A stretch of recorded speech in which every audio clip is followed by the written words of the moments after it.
আল্লাহ বলেন তুমি ধনী না গরিব জানার দরকার নাই, পীর না মুরিদ জানতে চাই না, আলেম না মূর্খ জানতে চাই না, মুসলমান কিনা এটা জানতে হবে।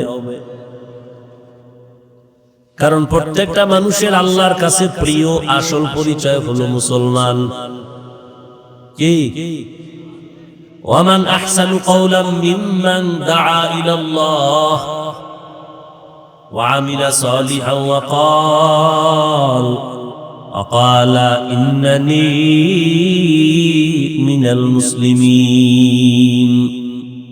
যে ঈমান আনছে নেক আমল করে আর তার শেষ দাবি আমি মুসলমান, আল্লাহ কয় তার থেকে ভালো মানুষ আর কেউ নেই। আর আমগো পরিচয় হলো সব নকল। হুজুর আমার চিনেননি না তো? আমি তো অমুক দলের সেক্রেটারি। তোমার সেক্রেটারির এই সার্টিফিকেটে জান্নাত দিবে?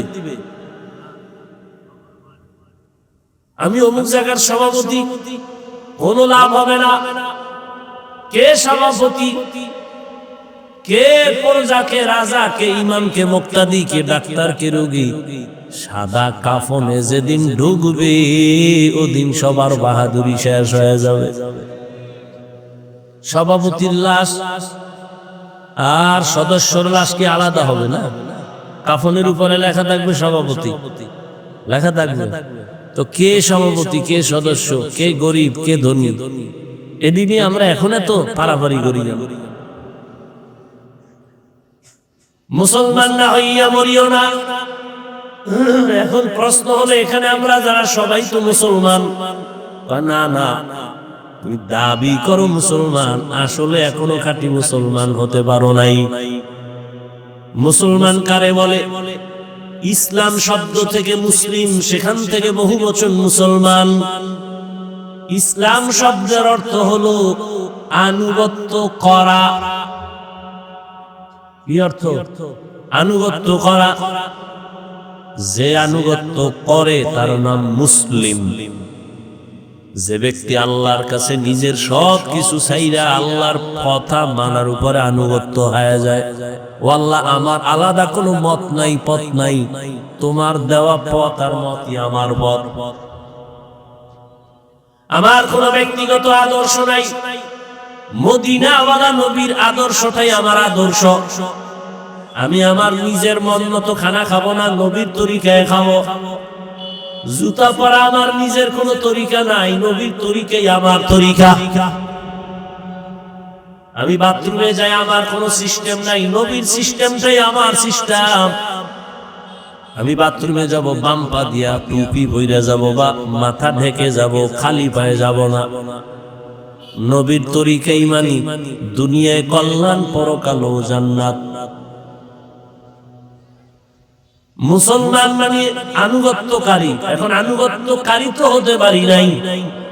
যে ব্যক্তি আল্লাহর কাছে আনুগত্য করবে ওই বান্দা কখনো গুনাহ করবে না। অতএব গুনাহ থেকে নিজেকে বাঁচানোই হলো খাঁটি মুসলমান হওয়ার একমাত্র পথ। গুনাহ থেকে বাঁচবেন কেমনে? পিছনের একটা অংশ গেছে জীবনের গুনাহ সহ, সামনে আর একটা জীবন আসতেছে, এটা গুনাহ হতে পারে, হয় না এখনো। পেছনের যে গুনাহ হয়ে গেল, এখান থেকে পবিত্র হওয়ার একমাত্র মেডিসিন হলো তওবা, ইস্তেগফার। সামনের জীবনে যেন আমার দ্বারা কোনো গুনাহ না হয়, হাতের গুনাহ, চোখের গুনাহ, পায়ের গুনাহ, অন্তরের গুনাহ, সেজন্য আলাদা আরেকটা মেডিসিন লাগবে, তার নাম তাকওয়া, আল্লাহর ভয়।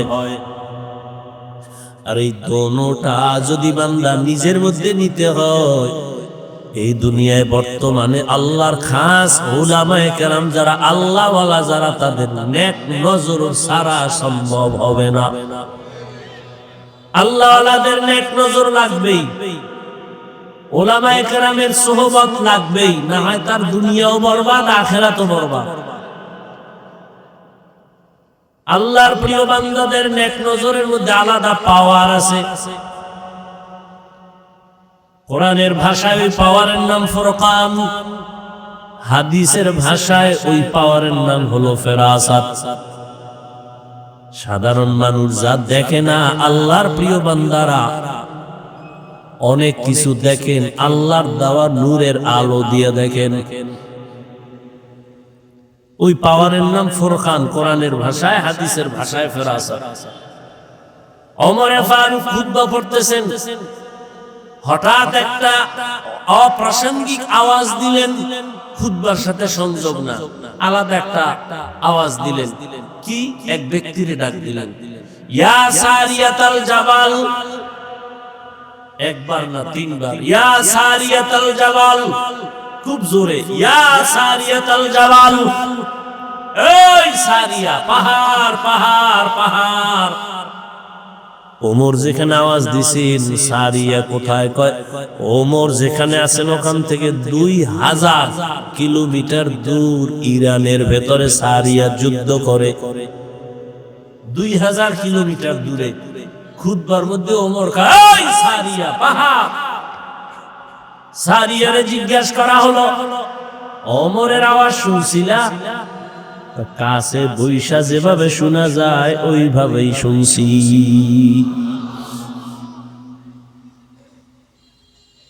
এই জন্য আল্লাহর প্রিয় বান্দা উলামায়ে কেরাম, আল্লাহ ওয়ালা, এদের নেক নজর ছাড়া জীবন ধন্য করা সম্ভব না। ভালো ডাক্তার হতে চাইলে লেখাপড়াই শেষ না, অভিজ্ঞ ডাক্তারের কাছে সময় লাগানো লাগে। কি? ভালো রাজমিস্ত্রি হইতে চাইলে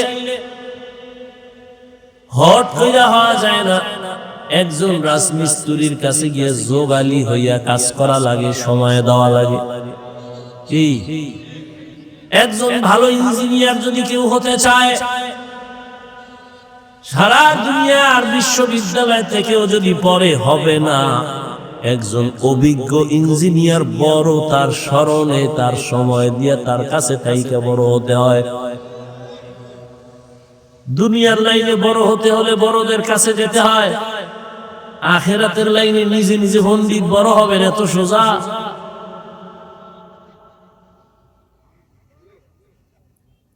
ওমরের মতো বান্দা এত বড় কেন, যারে শয়তান দেখলে ভয় পায়? রহমতের নবীর নেক নজর লাগছে, এই জন্য ওমরের দাম বেড়ে গেছে। আল্লাহওয়ালাদের নেক নজর যার মধ্যে লাগবে সে স্বর্ণের মতো দামি হয়ে যাবে, স্বর্ণের মতো দামি। শোনেন, দুনিয়াওয়ালারা মানুষের সম্মানের চেয়ারে বসাইতে গেলে যোগ্যতা খুঁজে। কি যোগ্যতা আছে চেয়ারে বসার? আর আল্লাহ কয়, আমি যারা চেয়ারে বসাবো আমি যোগ্যতা খুঁজি না, আমি রাস্তার এক রিক্সা ড্রাইভারের ধইরা বসাইয়া যোগ্যতা দিয়ে দিই। তবে আমার নিয়ম হইল এই কলবটা গুণামুক্ত থাকা লাগে। আমি আল্লাহ ধনী না, আলেম দেখি না, আমি দেখি কলব পরিষ্কার। যার কলবটা স্বচ্ছ আমি তারে চমকায় দিই, দুনিয়াতেই চমকায়। নামাজের সালাম ফিরাইয়া 3 বার পড়বে, আস্তাগফিরুল্লাহ আস্তাগফিরুল্লাহ আস্তাগফিরুল্লাহ। কয়বার? এর আগে পড়বে আল্লাহু আকবার। আস্তাগফিরুল্লাহ কয়বার? তার আগে কি পড়বে? কোন সময় এই কাম? সালাম ফিরানোর সাথে সাথে আসসালামু আলাইকুম ওয়া রাহমাতুল্লাহ, আসসালামু আলাইকুম ওয়া রাহমাতুল্লাহ। সালাম ফিরাইতো গাল যেন পিছের লোকে দেখে এই পরিমাণ ফিরাইতো। এরকম একটা দিলাম এরকম একটা দিলাম হবে না, পুরা ডান দিয়ে এভাবে গাল যেন পিছন থেকে দেখা যায়। আবার বাম দিকে ফিরাইলো, পিছন দিয়ে বাম গাল দেখা যায়। নজর থাকবে সিনার উপরে। কোথায়? না কাতারের শেষ মাথায়। এত সোজা নামাজ। এই জন্য তো নামাজ পড়ে বিড়ি টানে, নামাজ পড়েও গাঞ্জা খায়, নামাজ পড়ে ইয়াবা খায়, নামাজ পড়ে মাইয়া লইয়া আড্ডা দেয়, নামাজ পড়ে আবার সুদ খায়, ঘুষ খায়, মদ পান করে। নামাজ কাজে লাগে না, কাজের নামাজ পড়ে না, লাগবে কেন? সালাম ফিরানো মাত্রই আল্লাহু আকবার, আস্তাগফিরুল্লাহ আস্তাগফিরুল্লাহ আস্তাগফিরুল্লাহ। হ্যাঁ, এরপরে কি আমল করে আমি জানি না, আপনারা কি করেন? বাম হাতে আর ডাইন হাত মাথায় কি আমি বুঝিনি, এটা কি আস্তাগফিরুল্লাহ পড়তে কি মাথায় হাত দেওয়া লাগবে? হ্যাঁ, এবার কেমনে আমরা যে আমল করি, আমি আমল করি এই আস্তাগফিরুল্লাহ 3 বারের পর 11 বার ইয়া নূর ইয়া নূর ইয়া নূর ইয়া নূর ইয়া নূর, এটা কয়বার? 11 বার কইরা চোখে ফু দেওয়া। কোথায়? এরপর মাথায় হাত দিয়া ইয়া কবিয়্যু, কি ইয়া কবিয়্যু 11 বার ডান হাত দিয়া। এরপরে এবার ডান হাতের কর গুইনা গুইনা গুইনা গুইনা 33 বার সুবহানাল্লাহ আলহামদুলিল্লাহ, 34 বার আল্লাহু আকবার। এইটা বাম হাতের কাম কি না প্রায় মানুষ করে, আমি বুঝি না, কেউ জিজ্ঞেস আমি সময় পাই না, কি করে বাম হাত দিয়ে করে কি? আল্লাহ জানে। তো মাথার কি কাম আর বাম হাতের কি কাম? ডান হাত মাথায়, বাম হাতে কি গুনে আল্লাহ জানে। আর গুনে কি বিদ্যুৎ ফেল, খালি শেষ। আলহামদুলিল্লাহ বলতে সময় লাগে না, এবার এই খালি এরকম খালি ঘুরাইতেই থাকে, কি কয় আল্লাহ জানে। এই নামাজ, এরপরে ফরজ নামাজের পরে দোয়া কবুল হয়। ইমাম সাহেব যে সবাই নিয়ে দোয়া করে, এটা নামাজের অংশ না। কেউ চাইলেও করতে পারে, না চাইলেও করতে পারে, কোনো সমস্যা নাই। তবে ফরজ নামাজের পরে দোয়া করা লাগবে, কারণ দোয়া কবুলের সময় দোয়া করবে মুখতাসার। আর এমনি হাদিসে শিখাইছে দোয়া কি, আল্লাহুম্মা আনতাস সালাম ওয়া মিনকাস সালাম তাবারাকতা ওয়া তাআলাইতা ইয়া যাল জালালি ওয়াল ইকরাম।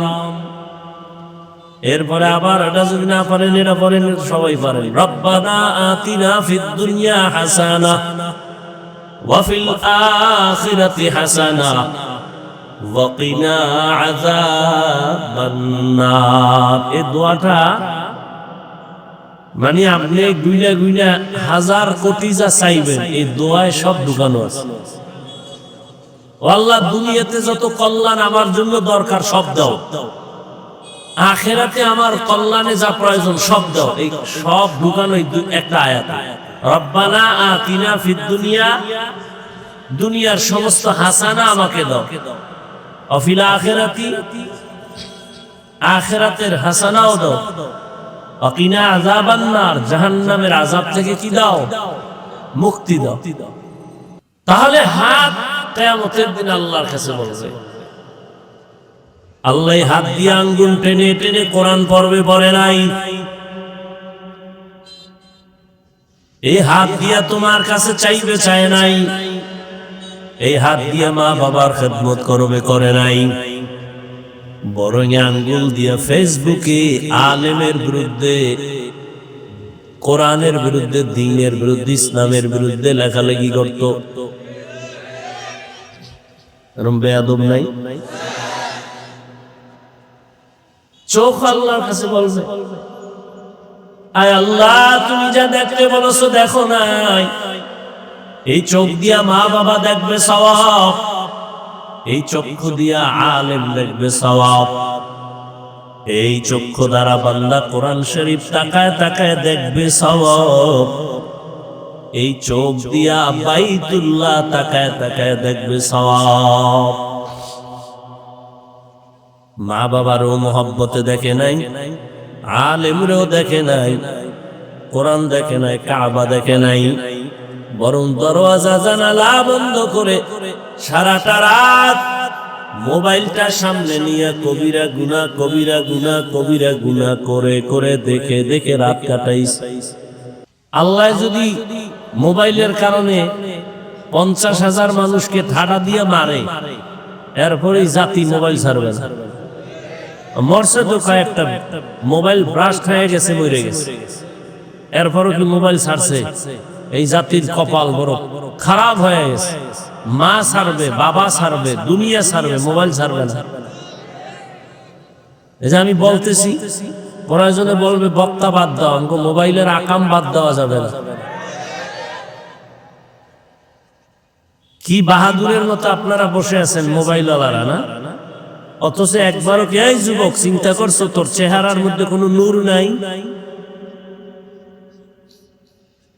একবারও ভাবছো? তুমি তো ভাবতেছো তোমাকে খুব প্রিন্স লাগে, না? তোমার অনুমানের চেয়েও খারাপ লাগে। তোমার খবর আছে? সারা রাত্র কবিরা গুনাহ করছো না? কেউ দেখে নাই। কে দেখছেন? সারা রাত তুই মোবাইলে গুনাহ করছো, কেউ দেখে নাই। তোর মাও দেখে নাই। ওই গুনাহ করার আসর চেহারার মধ্যে উঠে পড়ছে। চেহারার মধ্যে আলো নাই, উজ্জ্বলতা নাই, মায়া নাই। একটা যুবকের চেহারা দিয়ে তাকাইলে তো মায়া আসবে। তোমার চেহারা কুৎসিত কেন? মায়া আসে না কেন তাকাইলে?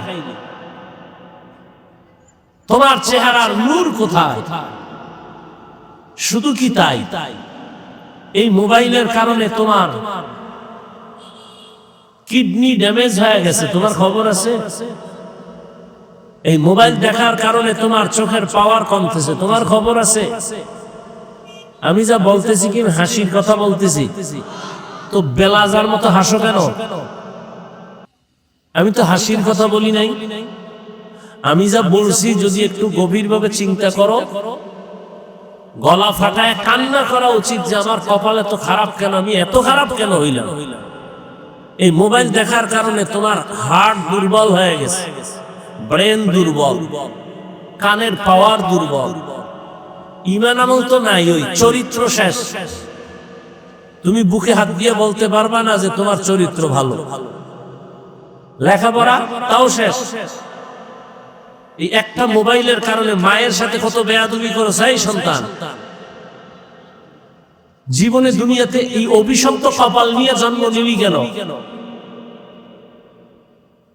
এই মোবাইলের কারণে বাবার সাথে কত বেয়াদবি করেছো, শিক্ষকের সাথে বেয়াদবি করেছো। এই মোবাইলকে কেন্দ্র করে মা বাবার কত টাকা চুরি করেছো। এই মোবাইলকে কেন্দ্র করে আলেমদের সাথে বেয়াদবি, ইমামদের সাথে বেয়াদবি, মুরব্বীদের সাথে বেয়াদবি। এক কথায় তোর জীবনের কি পাইছো মোবাইল দিয়া, যে তুই এখন মরে গেলে তোর মাও খুশি। বলবে না আমি খুশি, কিন্তু মনে মনে কাঁদবে আর বলবে তোর চরিত্রের কারণে আমি মা অনেক জায়গায় লজ্জা পেয়েছি, তুই মরে গেছো, একটা বালা গেছে। বালিশে মাথা লাগায় চিন্তা করিও যে তোমার কপালে কার অভিশাপ লাগছে, কারণ কি? অথচ তোমার মতোই যুবক জীবনে মাদ্রাসায় পড়ে নাই, জেনারেল লাইন স্কুল কলেজে 5 ওয়াক্ত নামাজ পড়ে নাই, তাহলে ওর পাও ধোয়া পানি খা, দেখ একটু লজ্জা আসেনি? ওর পাও ধোয়া পানি পান কর 3 বেলা খালি বেনে, দেখ একটু লজ্জা আসেনি? নিমক হারাম কোথাকার। জীবনটা বেয়াদবি করতে করতে নষ্ট হয়ে যাচ্ছ। যে তোমার কল্যাণ চায় তুমি তাকে গালি দিতেছো। সারাটা রাত ঘরে ঘরে কবিরা গুনার প্র্যাকটিস চলে। কত প্রাণ চলে গেছে, তাজা তাজা প্রাণ, শুধু এই মোবাইল কেন্দ্র করে। বেঁচে থেকে লাভ কি? যদি আরো 20 বছর বাঁচো, পঙ্গু হয়ে বাঁচতে হবে। কারণ হাতের পাওয়ার থাকবে না, চোখের পাওয়ার নাই, কানের পাওয়ার নাই, হার্ট নাই, কিডনি নাই, তো বিছানায় শুয়ে শুয়ে কানতে হবে, আর কোনো উপায় নেই। কিছু যুবকেরা মোবাইল মোবাইল করে ল্যাংটা পাগল হয়ে গেছে রাস্তায়, খবর জানো? খবর জানো না? না, মোবাইল চালাইতে চালাইতে চালাইতে, গেমস খেলতে খেলতে এখন রাস্তায় অর্ধুলাঙ্গ পাগল, ল্যাংটা ঘুরে, শুধু মোবাইল, ফ্রি ফায়ার গেমস আরো কি কি করতে করতে পাগল হয়ে গেছে। কত বাচ্চার খবর আমার কাছে আছে যে বাচ্চাগুলো বাবা মোবাইল দিছে, ওই মোবাইল দেখতে দেখতে এখন মাও বলে না, বাবাও বলে না, কথাই বলে না। আমার জানা মতো আমার কাছে যে কয়টা খবর আছে, আল্লাহ সব ভাইকে হেদায়েত দান করুন। মসজিদে গেলে সেখানে এই মোবাইলের ঝামেলা, ওয়াজের প্যান্ডেলে বসবো কথা বলবো এই মোবাইল। কেন মোবাইলটা এখানে আনতে হবে কেন? হাতে উঠাইতে হবে কেন? এখানে মোবাইলের কোনো কাজ নেই। এখানে অন্তরকে পরিশুদ্ধ করে বয়ান শোনা, তওবা করা, কান্না করা, এই কাজ, অন্য কাজ নেই। মোবাইল তোমার জন্য বাধা। মা বাবা সন্তানের মাঝখানে পর্দা ফেলছে এই মোবাইল। স্বামী আর স্ত্রীর মাঝখানে ঝগড়ার প্রাচীর মোবাইল। কত সন্তানকে ফেলে মা দৌড়। বাবা পরকিয়া করে, সন্তানের চিন্তা করে না। এই মোবাইল না? ওই লোকটা আসলে বিয়ে করতো না, কোন মেয়ের সাথে কথা বলতে না বলতে মোবাইল দিয়ে সে এখন নিজের আপন স্ত্রী বাদ দিয়া অন্য মহিলার পেছনে দৌড়ায়। শেষ পর্যন্ত কি হইল? ওই স্ত্রীও তাকে ভালো জানে না, আগের জন্য ভালো জানে না। শেষ পর্যন্ত হয়তো গলায় ফাঁস দেয়, না হয় জেলখানায় যায়, মামলা হয়ে যায়। মাঝখানে আর কষ্টে মরে কারা? দুই সাইডের সন্তানগুলো নিঃশ্বাস ফেলে। সন্তানের হক আদায়ের খবর নাই, স্ত্রীর হক আদায়ের খবর নাই। সারা রাত মোবাইল। আপনাদেরকে না, গোটা দুনিয়ার বিশেষ করে মানুষ সহ মুসলমানদেরকে আল্লাহ জানেই মোবাইলের গুনাহ থেকে হেফাজত করেন। আপনার সরকারের সাথে কন্ট্রাক্ট হয়েছে 8 ঘন্টা ডিউটি। যথাযথ টাইম আপনি ডিউটি করেন না, 1 ঘন্টা কম করছেন, 1 ঘন্টার বেতন নেওয়া হারাম। কি খাইতেছেন? এমনি তো দইরা হারাম খান, আর নিজের হালাল টাকাটারও হারাম বানাই ফেলতেছেন, খবর নেই। এত সোজা আল্লাহর জান্নাত পাওয়া? কত যুবক স্কুলে পড়ে, কলেজে পড়ে, এক বেলার নামাজ ছাড়ে না। তুমি পারো না কেন বাবা? তোমার মতই তো যুবক, র্যাব, আর্মি, পুলিশ, বিডিআর চাকরি করে, নামাজ পড়ে। তুমি কেন পারো না? তোমার বিবেক নামের আদালতকে জিগাও যে আমার কপাল খারাপ কেন? রাস্তায় গাড়ি চালায় ড্রাইভার, যুবক, নামাজ পড়ে, তুমি পারো না কেন? নদীর মধ্যে মাছ ধরে, কৃষি কাজ করে, 5 ওয়াক্ত নামাজ পড়ে, তোমার মতো যুবক। আমগো মতো হুজুর না, তুমি পারো না কেন? আর কোন তোমার জন্য ওয়াজ নাই, এটা আসল ওয়াজ। একটাই ওয়াজ, যে আমার লাইনের যুবক যদি স্কুল কলেজে থেকেও নামাজ পড়ে, আমি কেন পারি না? এটা তোমার জীবনের বড় ওয়াজ, আর কোনো ওয়াজ নেই। মা বাবাগুলো একেবারে বেপরোয়া হয়ে গেছে, সন্তানগুলোকে কন্ট্রোল করবে খবর নাই। এই জন্য রাসূল ১৫০০ বছর আগে তাবিজ দিয়ে গেছে, 7 বছর বয়সে সন্তানকে নামাজের মুসাল্লায় দাঁড় করা, 10 বছরে একটু শাস্তি দিয়ে হলো নামাজ পড়া, ছোট থেকে কন্ট্রোলে নেও, আজীবন খেদমত করবে এই সন্তান মা বাবা। এজন্য আল্লাহ পাক বলছেন, দায়িত্বশীলরা রেডি হও, কিয়ামতের দিন সন্তানেরা মা বাবার বিরুদ্ধে আল্লাহর আদালতে মামলা দিবে। এই যুবক, নামাজ পড়ো না কেন? বলবে আল্লাহ আমার আব্বা আম্মা আমাকে নামাজ শিখায়নি, মুরব্বীরা আমাকে নামাজের তালিম দেয় নাই। স্পষ্ট বলে দিবে, রব্বানা ইন্না আতা'না সাদাতানা ওয়া কুবারানা ফাআযাল্লুনা সাবিলা।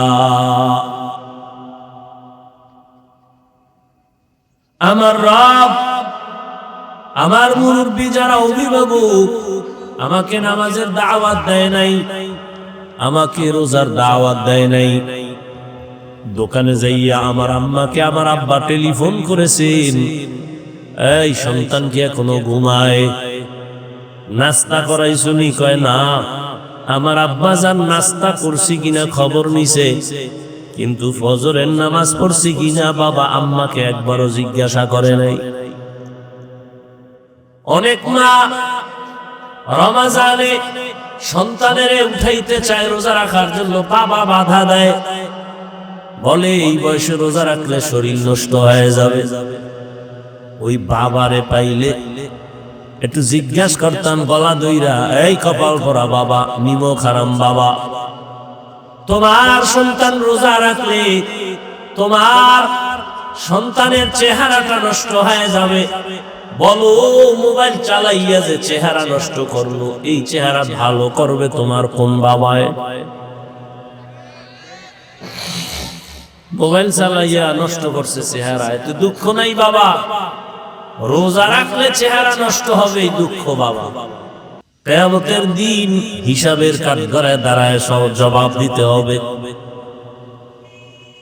এজন্য আল্লাহ কোরআনে বলেন, ইয়া আইয়ুহাল্লাযীনা আমানু কু আনফুসাকুম ওয়া আহলিকুম নারা ওয়াকুদুহান নাস ওয়াল হিজারা আলাইহা মালাইকাতুন গিলাযুন শিদাদুন লা ইয়াসুনাল্লাহা মা আমারাহুম ওয়া ইয়াফআলুনা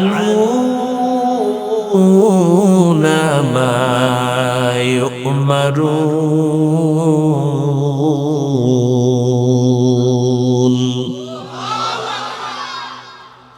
ও মুমিন, জাহান্নাম থেকে নিজেকে বাঁচাও, তোমার আহালকেও বাঁচাও। ও মা বাবা, জাহান্নামের আগুন থেকে নিজেকে আগে বাঁচাবেন, তারপরে সন্তান আপনারা হালকে বাঁচাবেন। ও স্বামী, জাহান্নাম থেকে নিজেকে আগে বাঁচাবেন, তারপরে আপনারা হাল স্ত্রীকেও বাঁচাবেন। শিক্ষক, আপনি জাহান্নামের আগুন থেকে নিজেকে আগে বাঁচাবেন, তারপরে ছাত্রদেরও বাঁচাবেন। ইমাম ও খতিব জাহান্নামের আগুন থেকে নিজেকে বাঁচাবেন, আপনার আহাল মুসল্লিদেরকেও বাঁচানোর চেষ্টা করবেন। আল্লাহ আয়াতে বলেছেন, ইয়া আইয়ুহাল্লাযীনা আমানুত্তাকুল্লাহ। ও মুমিন, আল্লাহকে ভয় করো, ভয় করার মতো হক আদায় করে। সাহাবায়ে কেরাম এই বাণী শুনে পেরেশান হয়ে গেলেন। আল্লাহ যত বড়, ওই পরিমাণ হক আদায় করে ভয় করা কারো দ্বারা সম্ভব না। নবীজির কাছে বললেন, রহমতের নবী বললেন, ঠিকই তো সম্ভব না। নবীও পেরেশান হয়ে গেলেন। আল্লাহ নতুন ভাবে আবার আয়াত নিয়ে জিবরাইল আমিনকে পাঠায় দিলেন, নবীরে জানায় দাও। আল্লাহ বলছেন, ইত্তাকিল্লাহা মাস্তাতাতুম, হক আদায় করে ভয় করার প্রয়োজন নাই, বরং আল্লাহ যে বড়, তোমার সাধ্য মতো তুমি আল্লাহকে ভয় করো। আমি যদি আপনাদের জিজ্ঞাসা করি, আপনারা কারা কারা আল্লাহকে ভয় করবেন বা করেন, আমার মনে হয় ময়দানের সবাই হাত উঁচু করে বলবে আমরা ভয় করি। অথচ এখানে এমন আল্লাহর বান্দা বসে আছেন, আজকে ফজর পড়েন নাই, জোহর পড়েন নাই, আসর পড়েন নাই, মাগরিব পড়েন নাই, এশাও পড়েন নাই, নাই এরকম কেউ? সেও বলে আমি আল্লাহকে ভয় করি। আমরা টুপি দাড়ি ঠিক রাইখা বলি আল্লাহকে ভয় করি। আপনি নামাজ রোজা বাদ দিয়া বলেন আল্লাহরে ভয় করি। দুই ভয় কি সমান? না। একজনে সাপ ভয় পায়, সাপ, তার ব্যাখ্যা কি সে সাপ দেখলে ধরবে? ধরবে না। বরং আসলেই যে সাপরে ভয় পায়, সে এমন ভাবে ভয় করবে যে সাপ যেখানে থাকার সম্ভাবনা আছে ওখানেও যাবে না। আসলেই যে সাপের ভয় পায়, ঘুমের মধ্যে সাপ সাপ করে মাঝে মাঝে চিৎকার দেয়। সন্তান মা বাবারে ভয় পায়, এই কারণে মা বাবার সামনে সন্তান অন্যায় করে না, শাস্তির ভয়। ছাত্র শিক্ষকের ভয় পায়, শিক্ষকের সামনে ছাত্র অন্যায় করে না, শাস্তির ভয়। ঠিক এই দুনিয়ায় যে বা যারা আল্লাহকে ভয় করবেন, গলায় ছুরি লাগবে, দাড়ির মধ্যে অস্ত্র লাগাবে না।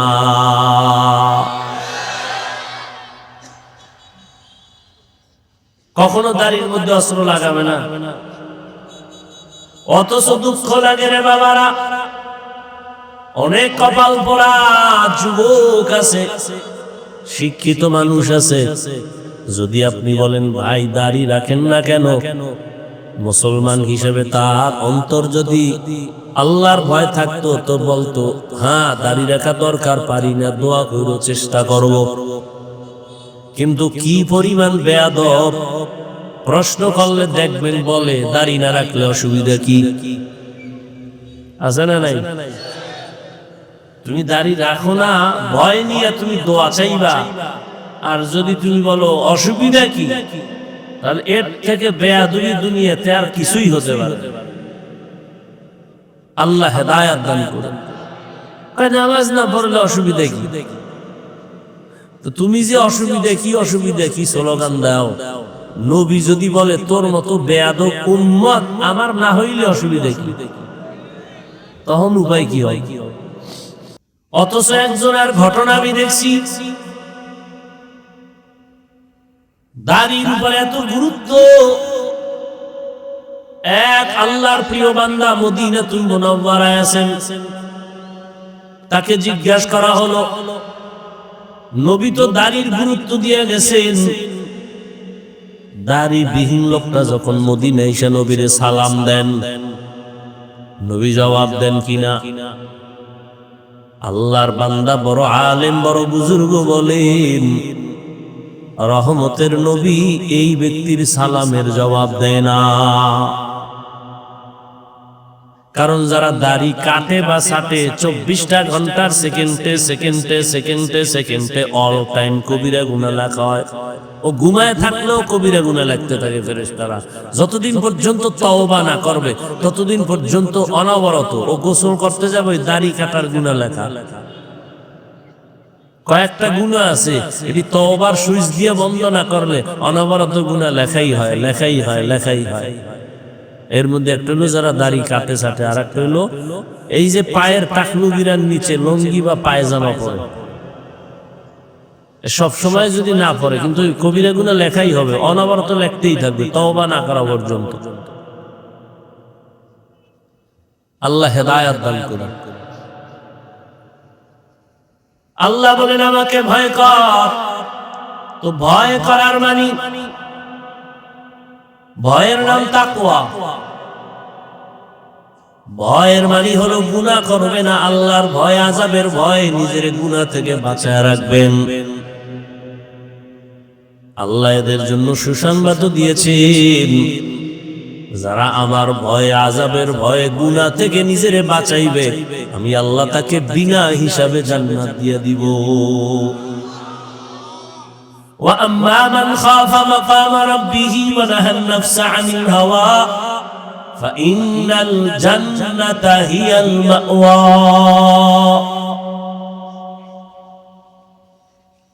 দ্বিতীয় আল্লাহ আদেশ দিলেন, মুসলমান না হয়ে মরবি না। ওয়ালা তামুতুন্না ইল্লা ওয়া আনতুম মুসলিমুন।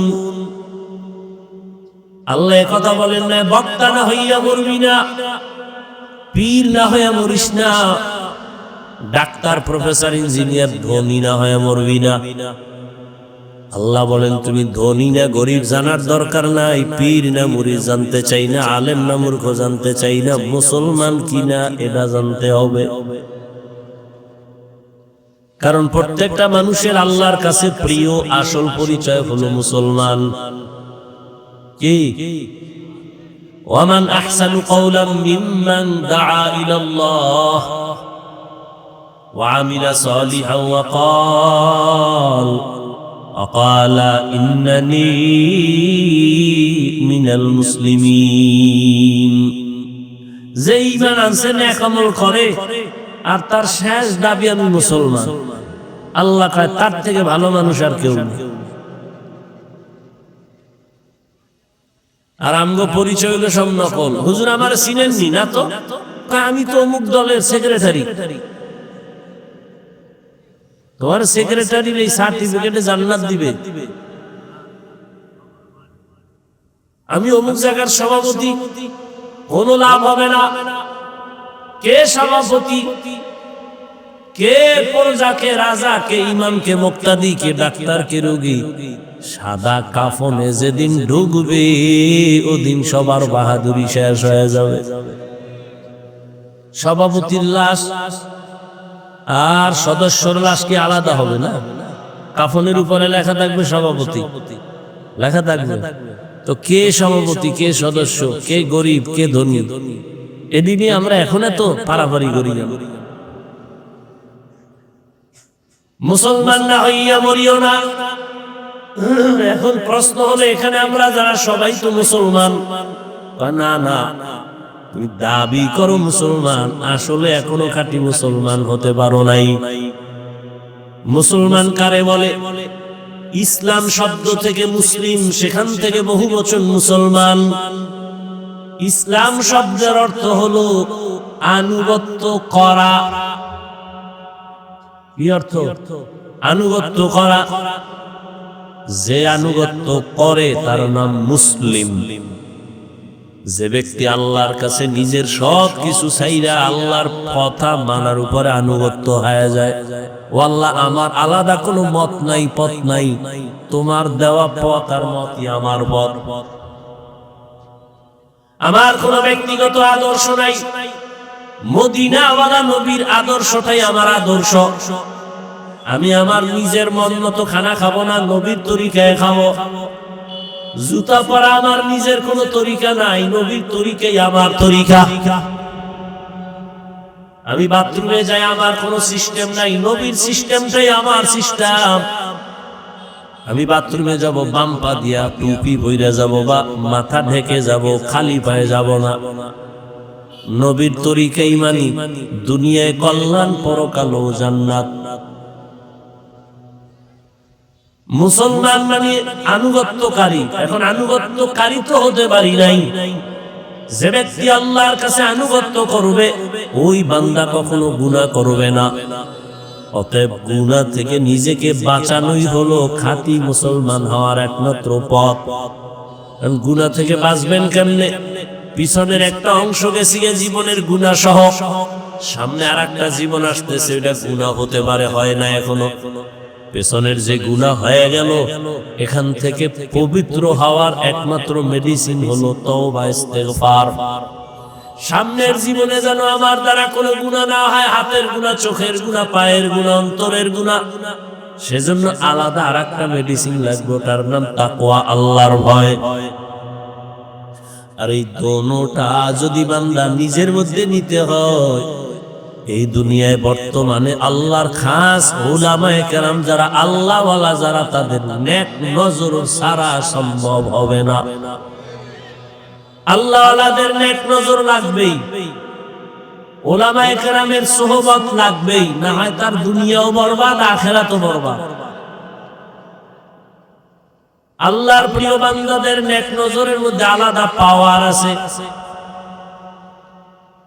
কোরআনের ভাষায় ওই পাওয়ারের নাম ফুরকান, হাদিসের ভাষায় ওই পাওয়ারের নাম হলো ফেরাসাত। সাধারণ মানুষ যা দেখে না, আল্লাহর প্রিয় বান্দারা অনেক কিছু দেখেন, আল্লাহর দেওয়া নূরের আলো দিয়ে দেখেন। ওই পাওয়ারের নাম ফুরকান, কোরআনের ভাষায়, হাদিসের ভাষায় ফেরাসাত। ওমরে ফারুক খুতবা পড়তেছেন, হঠাৎ একটা অপ্রাসঙ্গিক আওয়াজ দিলেন, খুতবার সাথে সংযোগ না, আলাদা একটা আওয়াজ দিলেন। কি? এক ব্যক্তিরে ডাক দিলেন, ইয়া সারিয়াতাল জাবাল। একবার না, তিনবার, ইয়া সারিয়াতাল জাবাল, খুব জোরে, ইয়া সারিয়াতাল জাবাল। এই সারিয়া, পাহাড় পাহাড় পাহাড়। ওমর যেখানে আওয়াজ দিছেন, সারিয়া কোথায়? কয় ওমর যেখানে আছেন ওখান থেকে 2000 কিলোমিটার দূর ইরানের ভেতরে সারিয়া যুদ্ধ করে। 2000 কিলোমিটার দূরে খুতবার মধ্যে ওমর কয় সারিয়া পাহাড়। সারিয়ারে জিজ্ঞাসা করা হলো, ওমরের আওয়াজ শুনছিলা? কাছে বৈশা যেভাবে শোনা যায় ওইভাবেই শুনছি।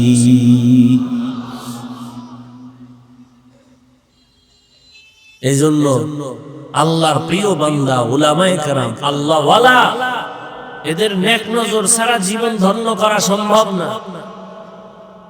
ভালো ডাক্তার হতে চাইলে লেখাপড়াই শেষ না, অভিজ্ঞ ডাক্তারের কাছে সময় লাগানো লাগে। কি? ভালো রাজমিস্ত্রি হইতে চাইলে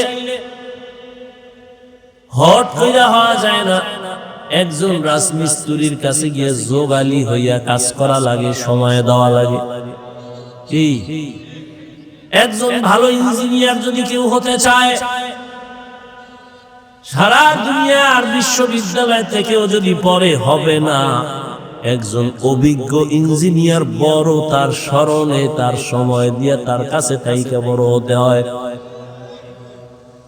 দুনিয়ার লাইনে বড় হতে হলে বড়দের কাছে যেতে হয়, আখিরাতের লাইনে নিজে নিজে পণ্ডিত বড় হবেন এত সোজা?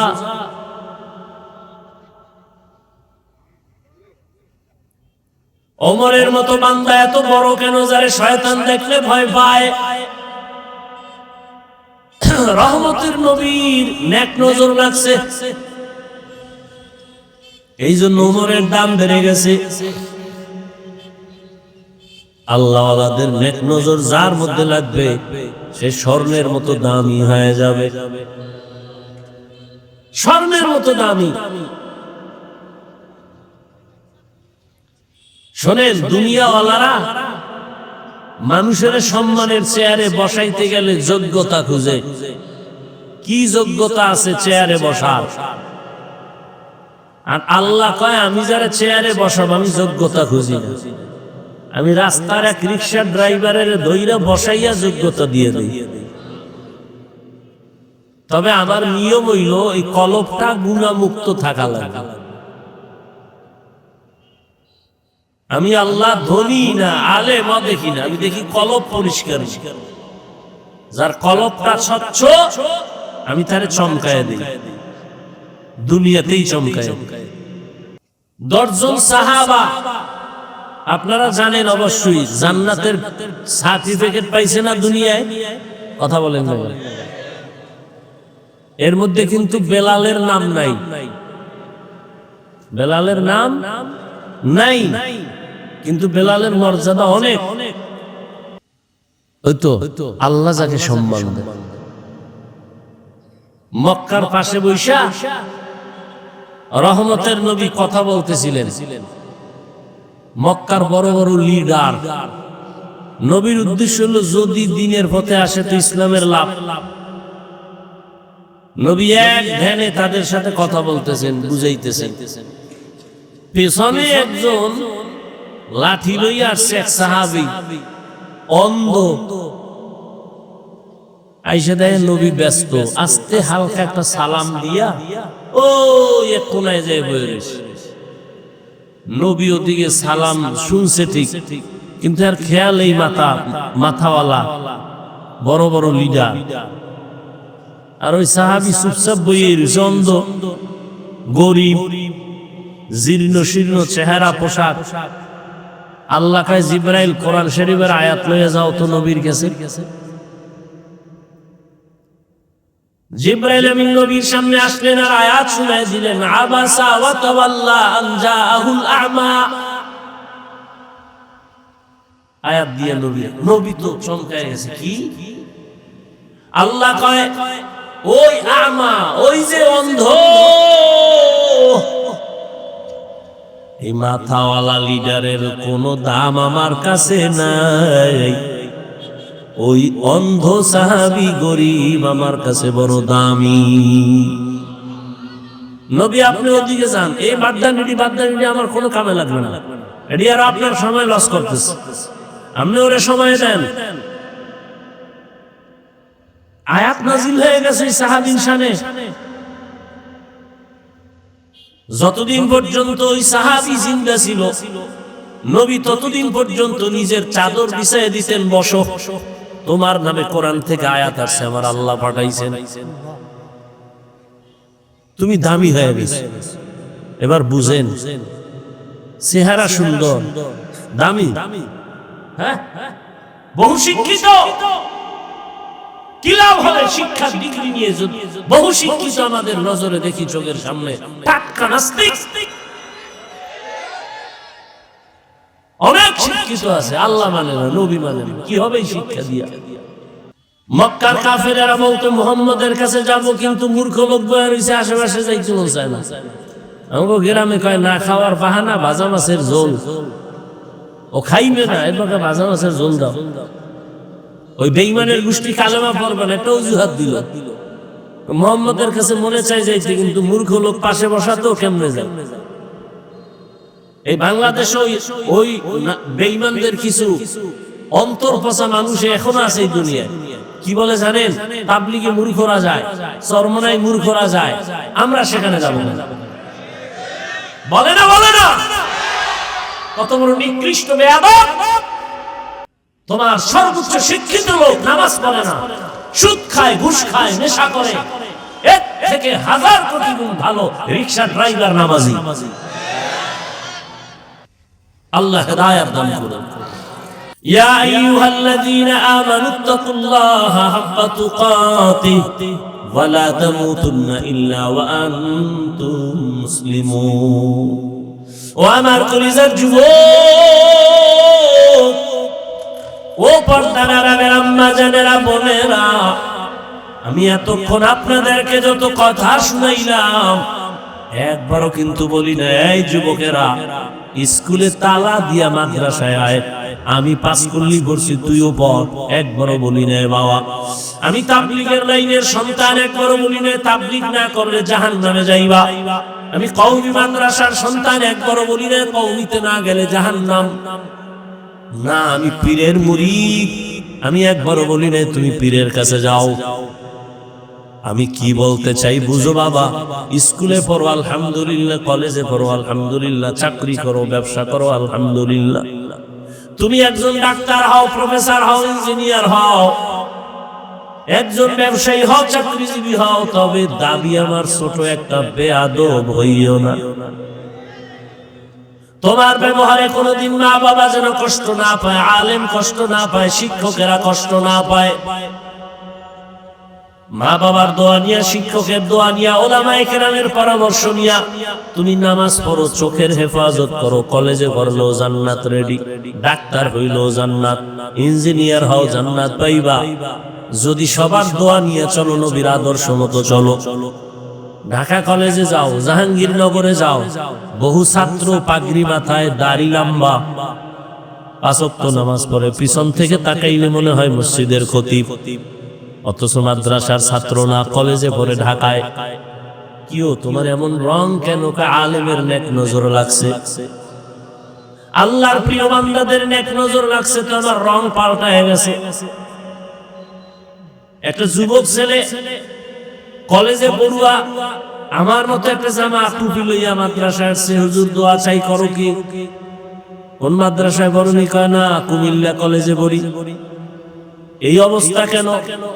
কয় হুজুর উলামায়ে কেরামের দোয়া বয়ান শুনে এই লাইনে আসছি, আমি আর কলেজে পড়বো না, মাদ্রাসায় যাব।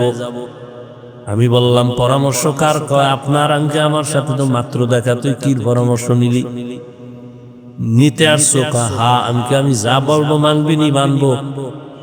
তাহলে তুই কলেজের লেখাপড়া বাদ দিবি না, তুই একটা ডাক্তার হ, ইঞ্জিনিয়ার, যা কিছু হও, তোর মতো ডাক্তার ওসি ডিসিএসপি হ, তাও আমাদের অনেক লাভ। তুই যে এই জামা জমা পইরা ক্লাস করো, কথা শিক্ষক শিক্ষিকারা কিছু পায় না?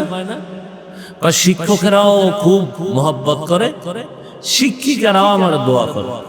আচ্ছা বাদ দেহেরি, তোর ক্লাসের মেয়েরা নাই আছে, ছেলেরা কয় এরা কিছু পায় না? না, দুষ্টামি যারা করে ওদেরকে ওরা আমার মাঝে মাঝে ডাকে।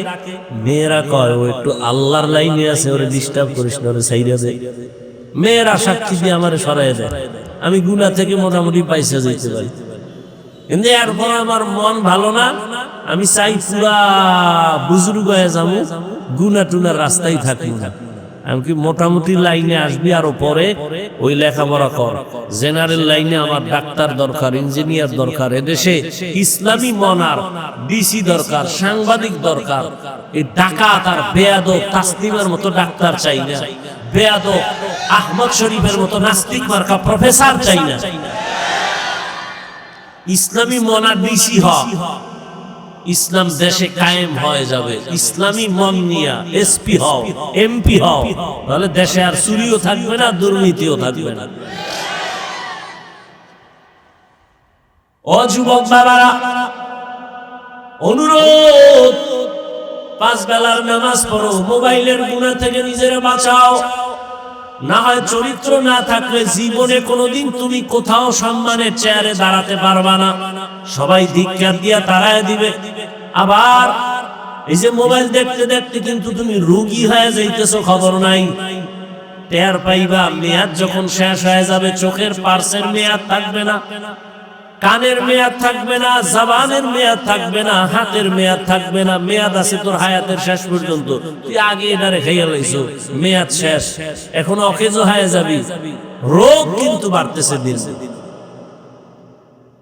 এখনো সময় আছে, গুনাহ থেকে বাঁচো, নিজের কল্যাণের জন্য নামাজ পড়ো, মা বাবার দোয়া নাও, শিক্ষকের দোয়া নাও, আলেমের পরামর্শ নাও, পিছনের গুনাহ থেকে তওবা করো।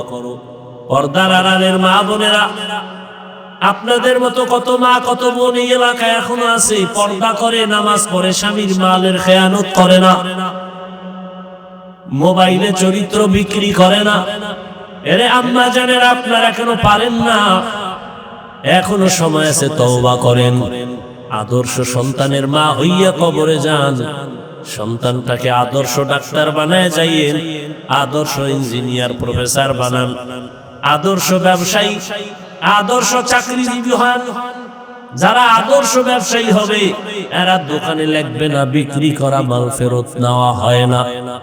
যারা আদর্শবান ব্যবসায়ী হবে, তারা লাগবে অবশ্যই বিক্রি করা মাল ফেরত নেওয়া হয়। যারা লাগে হয় না, এরা ধোঁকাবাজ, এরা কাস্টমারের ধোঁকা দেয়। আর যারা লেখে বিক্রি করা মাল ফেরত নেওয়া হয়, আর কাস্টমারের মিথ্যা কথা বলে না। আজান হয়ে গেছে, নামাজে দাঁড়ায়, নবী বলে, এই ব্যবসায়ী, আমি মুহাম্মদের সাথে একসাথে জান্নাতে থাকবি, রেডি থাক। তাহলে ব্যবসা করে জান্নাত পাওয়া যাবে? রাস্তা আছে তো, ডাক্তারি পড়তে গিয়ে জান্নাতের রাস্তা আছে। কেন গ্রহণ করেন না? কি পাইছেন? কারে পাইছেন? কি জন্য দাড়ি কাটছেন? কার পিছনে ঘুরে নামাজ ছাড়ছেন? কই গেল, কই বাহাদুরেরা? সাদ্দাম কই? গাদ্দাফি কই? বুশ কই? ফেরাউন কই? নমরুদ কই? চোখের সামনে আপনারা দেখতেছেন না, আর কেমনে বুঝাইতাম? কোটিপতি কই? 10 তলা বিল্ডিং এর মালিক কই?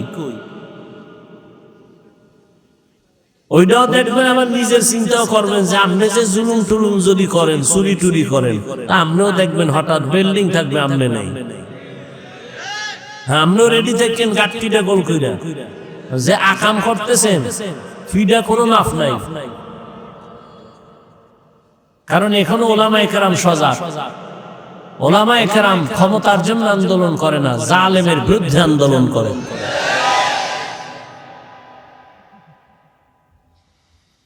খাঁটি মুসলমান হয়ে যদি মরতে চান, পিছনের গুনাহ থেকে তওবা করে মাফ নেন, সামনে গুনাহ করব না বলে ওয়াদা করেন।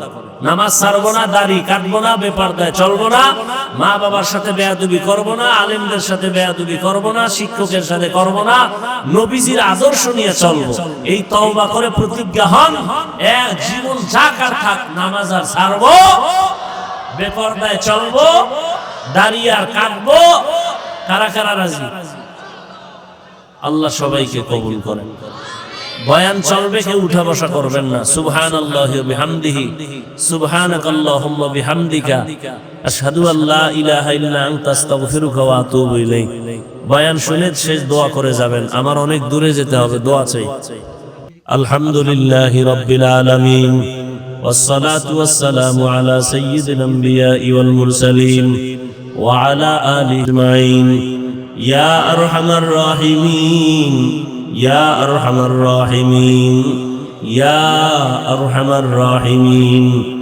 রব্বিরহামহুমা কামা রাব্বায়ানি সগীরা। আল্লাহুম্মা ইন্নাকা আফুউন কারীম তুহিব্বুল আফওয়া ফা'ফু আন্না। ইয়া আল্লাহ, মাহফিল কবুল করে নেন, আয়োজনকারী সহযোগিতাকারীদের কবুল করে নেন। আয় আল্লাহ, দান সদকাকারীদের কবুল করে নেন, মাদ্রাসা মসজিদ গুলো কবুল করে নেন, এলাকায় শান্তি দান করেন। আমার কলিজার যুবকদের কবুল করে নেন, মা বোনদের আবেদা পর্দাওয়ালা বানায় দেন। আয় আল্লাহ, মুরব্বীদেরকে কবুল করে নেন, সারা দুনিয়াবাসীকে মাফ করে দেন, বাংলাদেশ শান্তির দেশ বানায় দেন। নবীজির সুন্নাতওয়ালা জীবন দান করেন, নবীজির রওজা বাইতুল্লাহ জিয়ারতের জন্য কবুল করে নেন। আমরা যারা হাত তুলেছি আমাদের মা বাবা মুরব্বী যারা দুনিয়ায় নাই তাদেরকে জান্নাত দান করেন, যারা বেঁচে আছেন হায়াত বাড়ায়া দেন। আমাদের ভেতরে যারা অসুস্থ কুদরতের দ্বারা দ্বীনের মুহাব্বতে সুস্থ করে দেন, মুখালিফের মুআফিক বানায় দেন, চলার পথে ইজ্জতের সাথে হেফাজতের ব্যবস্থা করে দেন। আয় আল্লাহ, উলামা আহলে হকের বন্ধু বানায় দেন, গুনাহ মুক্ত জীবন দান করেন, তাকওয়াওয়ালা জিন্দেগি দান করেন। খাঁটি মুসলমান হইয়া কবরে যাওয়ার মতো কবুল করে তৌফিক দান করেন। নবীজির মুহাব্বতে আমাদের দোয়া কবুল করে নেন। সাল্লাল্লাহু তাআলা আলা খাইরি খালকিহি মুহাম্মাদ ওয়া আলিহি ওয়া আসহাবিহি আজমাইন বিরহমাতিকা ইয়া আরহামার রাহিমিন। সাক্ষাতের জন্য কেউ সামনে দাঁড়াবেন না।